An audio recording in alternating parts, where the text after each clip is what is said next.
ఈ stake holders ఎవరు వాళ్ళకి నోటీసులు పంపించండి, వాళ్ళకి ఆ షిప్ని సీజ్ చేయండి. నేను I want right a letter to home ministry. Amit Shah గారు లెటర్ రాద్దాం అనుకున్నాను. ఇది మోస్ట్ వల్నరబుల్ పోర్ట్. ఇది మ్యారిటైమ్ సెక్యూరిటీకి, నేషనల్ సెక్యూరిటీకి చాలా ఇబ్బందిగా ఉంది. ఇక్కడ కీ ఇన్స్టలేషన్స్ ఉన్నాయి. ఇక్కడ ఓఎన్జీసీ గ్యాస్ నిక్షేపాలు చాలా కీ ఇన్స్టలేషన్స్ ఉన్నాయి. తూర్పుగోదావరి జిల్లా అంతా, ఉమ్మడి తూర్పుగోదావరి జిల్లా అంతా కేజీ బేసిన్ ఉంది. ఒకప్పుడు ఉగ్రవాదులు మనం కూర్చోబెట్టి బాంబేలో పెద్ద నగరాల్లోకి రావాల్సిన అవసరం ఏం లేదు. హైదరాబాద్లో చూసాం, గోకుల్ చాట్ బండార్ లాంటి చోట కూడా వచ్చేసారు. ఇక్కడ వచ్చి ఒక 10 మంది ఉగ్రవాదులు వచ్చి ఎడాపెడిగా కాల్ చేస్తే దిక్కు లేదు. ఇక్కడ వాళ్ళు చనిపోవడానికి సిద్ధంగా ఉంటారు ఉగ్రవాదులు. 25,000 టన్నుల, మన 25,000 కిలోల హెరాయిన్ ఆంధ్రప్రదేశ్లో వైజాగ్ పోర్టులో దొరికింది. That shows the vulnerability. అలాగే మనకి అర్షి ట్రేడింగ్ కంపెనీ అని చెప్పి అది ఇక్కడ విజయవాడలో ఉన్నది, అటు వెళ్ళిపోయింది. అలాగే నా దృష్టికి 2 పేర్లు వచ్చింది. ఒకటి అలీషా అనే పేరు చాలా పదే పదే వినిపిస్తూ ఉంది. నాకు అర్థం కాదు ఎవరు అలీషా, ఎవరు అని. అలాగే ఇందాక చూస్తే దాదాపు 16 కంపెనీలు ఉన్నాయి. ఇందాక మనకి కొండబాబు గారు కూడా నేను ఒకటే చెప్తా ఉన్నాను, మనోహర్ గారికి కానీ సుధీర్ గారికి కానీ మేము అందరూ కూర్చోబెట్టి ఇందాక మన బోట్లు వెళ్తాం మాట్లాడుకున్నట్టు, it is not about one individual.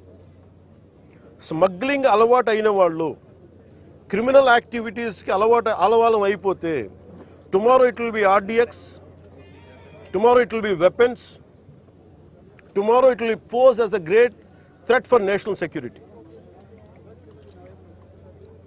చేతులు గాలేక ఆకులు పట్టుకున్నట్టు ఉంటుంది. బాంబే కూడా రిపీటెడ్గా అధికారులు ఇలా వదిలేశారు. ఆర్డిఎక్స్ లారీలు, బస్తాలు, వ్యాన్లు వచ్చేసి వెళ్ళిపోయినాయి.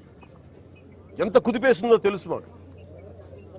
సో అందుకని ఇంకా ఆగాలి, ఇలాంటివి చెప్పాలనేది నేను ముఖ్యమంత్రి గారి దృష్టికి ఆల్రెడీ చెప్పాను నేను. సో మేము ఆ క్రమంలోనే ముఖ్యమంత్రి గారి ఆదేశాల మేరకు మేము కూర్చోబెట్టి క్యాబినెట్ మీటింగ్స్లో మేము కూర్చొని మాట్లాడుతున్నాం. దీని మీద చాలా కఠినమైన చర్యలు తీసుకోవాలి. అలాగే పీడీ యాక్ట్ పెట్టాలని పెట్టుకున్నాం. మొన్నదాకా ల్యాండ్ గ్రాబింగ్ యాక్ట్లో సివిల్ సప్లైస్తో కూడా రిపీటెడ్ అఫెండర్స్కి దీని పీడీ యాక్ట్ పెట్టాలని చెప్పి మనోహర్ గారు ఆ రోజు క్యాబినెట్ మీటింగ్లో పెడితే ఇప్పుడు అది కూడా జరిగింది. గవర్నర్ గారి దగ్గరికి వెళ్ళాలి ఆ బిల్లు. తర్వాత మన ప్రెసిడెంట్ గారి అంగీకారం తెలియజేయాలి దానికి. ఈ లోపు అన్ని వచ్చిన తర్వాత చేద్దాం అనుకునే లోపు ఇప్పుడు చూస్తే ఇంత మొత్తంలో పట్టుబడ్డప్పుడు మాకు ఖచ్చితంగా దీన్ని ప్రజల దృష్టికి తీసుకెళ్లాలి దీన్ని. ఎందుకంటే ఒకవైపు ఫీజు రీఎంబర్స్మెంట్లకి డబ్బులు లేవు, పథకాలకి చేయడానికి కింద మీద పడుతున్నాం, రోడ్లు గుంతలు పూడ్చడానికి డబ్బులు లేవు. కానీ వీళ్ళ దగ్గర మటుకు 1000 కోట్లు ప్రభుత్వం కష్టంతో మీ అందరి ట్యాక్సులతోటి, ప్రజలందరి ట్యాక్సులతోటి కొన్న డబ్బులతో ఇచ్చిన ట్యాక్సులతోటి డబ్బులు తీసుకొని మనం బియ్యం కొంటే ఆ బియ్యం తీసుకెళ్ళి రూపాయి పెట్టుబడి లేకుండా 1000 కోట్లు సంపాదిస్తూ ఉన్నారు. There should be a major crack down on this. దీనికి మన భేదం లేదు. దీనికి అధికారులు కాదు, పొలిటికల్ వ్యవస్థ కాదు, ఎవరైనా సరే ఇది చాలా స్టర్న్ యాక్షన్ అయితే తీసుకోవాలి. This will pose as a national. ఇట్లాగే వదిలేస్తే this port will become a menace for national security.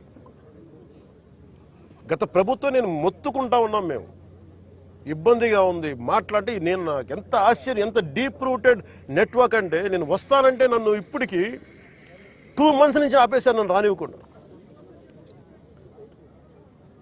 ఉన్నత స్థాయి అధికారుల దగ్గర నుంచి లేదు సార్, అక్కడికి వెళ్తే కొంచెం ఇదవుద్ది సార్, ఎందుకు సార్ ఇప్పుడు కాదు సార్, తర్వాత సార్, ఇప్పుడు యాక్షన్ తీసుకున్నాం సార్, రిపీటెడ్గా చెప్తా ఉన్నారు. నాకు నిన్న విసుగొచ్చి ఒకటే చెప్పాను, పోలీసు వస్తారా రండి, లేదంటే నేను కూర్చోబెట్టి నేను కారులో నేను వెళ్ళిపోతాను, అధికారులు నా పక్కన రాకపోయినా పర్లా. ఈ నిర్ణయం తీసుకొని ఇక్కడికి వచ్చింది. ఇది ప్రజలకు తెలియాలి. ఇది కొండబాబు గారు కానీ, నాదెండ్ల మనోహర్ గారు కానీ, మనకి జిల్లా వైపు నుంచి కానీ మేము పర్యటనలో మేము పదే చెప్పాం. తూర్పుగోదావరి జిల్లా నాయకులు కానీ, ఎమ్మెల్యేలు కానీ, we gave a word to people. మేము ప్రజలకి మాట ఇచ్చాం, పారదర్శకత చూపిస్తాం, ఇలాంటి అవినీతిని, ఇలాంటి స్మగ్లింగ్ని మేము అరికడతామని. ఆ దిశగా చర్యలు తీసుకోవడానికి మేము ముందుకెళ్తున్నాం. అందుకని మీ దృష్టికి తీసుకొచ్చి దీంట్లో మీరు మిగతా ఇన్ఫర్మేషన్ మీకు ఇస్తాం. అలాగే దీన్ని ఖచ్చితంగా హోమ్ మినిస్ట్రీ దృష్టికి అయితే తీసుకెళ్తాను. Andhra is major hub for ganja and మీకు డ్రగ్స్ అయిపోయింది. ఇక్కడి నుంచి ఎంత డ్రగ్స్ వెళ్ళిపోయినా కూడా మనకు తెలియదు. ఈ రోజున కళ్ళ ముందు మొత్తుకుంటున్నాయి. అదే అడిగాను అందాక మన సెక్యూరిటీ అధికారిని, నీ కళ్ళ ముందు మీకు ఇది కనిపిస్తూ ఉంది, tomorrow it could be weapons also కదా అన్నాను. దానికి మీరేం చర్యలు తీసుకున్నారు బీయింగ్ ప్రైవేట్ పోర్ట్ అంటే? పాప ఆయన ఏం చేస్తాడైనా